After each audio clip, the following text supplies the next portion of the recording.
ഇന്ന് ഉച്ചയ്ക്ക് ഊണിന് മീൻകറിയാണ് കേട്ടോ. അതും നങ്ക്. ഇവിടെ ഏട്ടന് നങ്ക് കറി ഭയങ്കര ഇഷ്ടമാണ്. നങ്കായതുകൊണ്ട് തന്നെ പെട്ടെന്ന് വൃത്തിയാക്കാനും പറ്റും. എനിക്ക് പിന്നെ എന്ത് മീൻകറിയാണെന്ന് പറഞ്ഞാലും മീൻ വറുത്തത് വേണം. അതുകൊണ്ട് തന്നെ കുറച്ച് നങ്കെടുത്ത് അതിൽ മുളക് പൊടിയും മഞ്ഞൾപ്പൊടിയും ഉപ്പും ഇട്ട് അതങ്ങ് മാഗ്നേറ്റ് ചെയ്ത് വറക്കാൻ വേണ്ടി മാറ്റി വെച്ചു. അമ്മ ക്രിസ്മസ് ആയതുകൊണ്ട് തന്നെ 25 നോമ്പിലാണ്. അമ്മയ്ക്ക് ഉച്ചയ്ക്ക് കഴിക്കാൻ വേണ്ടി ക്യാരറ്റ് തോരന് വേണ്ടി ക്യാരറ്റ് വൃത്തിയാക്കി മിക്സിയുടെ ചെറിയ ജാറിലിട്ട് പൾസ് ചെയ്തെടുത്തു കേട്ടോ. അപ്പോൾ ഇങ്ങനെ കിട്ടും. ഇതാകുമ്പോൾ പെട്ടെന്ന് വെന്തും കിട്ടും. 5 മിനിറ്റ് കൊണ്ട് നമ്മുടെ ക്യാരറ്റ് തോരനും റെഡി.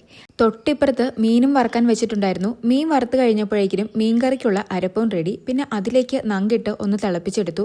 നങ്കായതുകൊണ്ട് തന്നെ ഒന്ന് തിളയ്ക്കുമ്പോഴേക്കും മീൻ കറിയും റെഡി.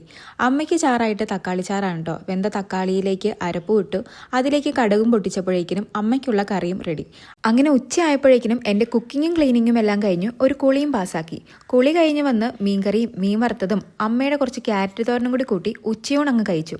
അങ്ങനെ ഇന്നത്തെ ഉച്ചയൂൺ കുശാലായിരുന്നു. അപ്പം അത്രയേ ഉള്ളൂ. ബായ്.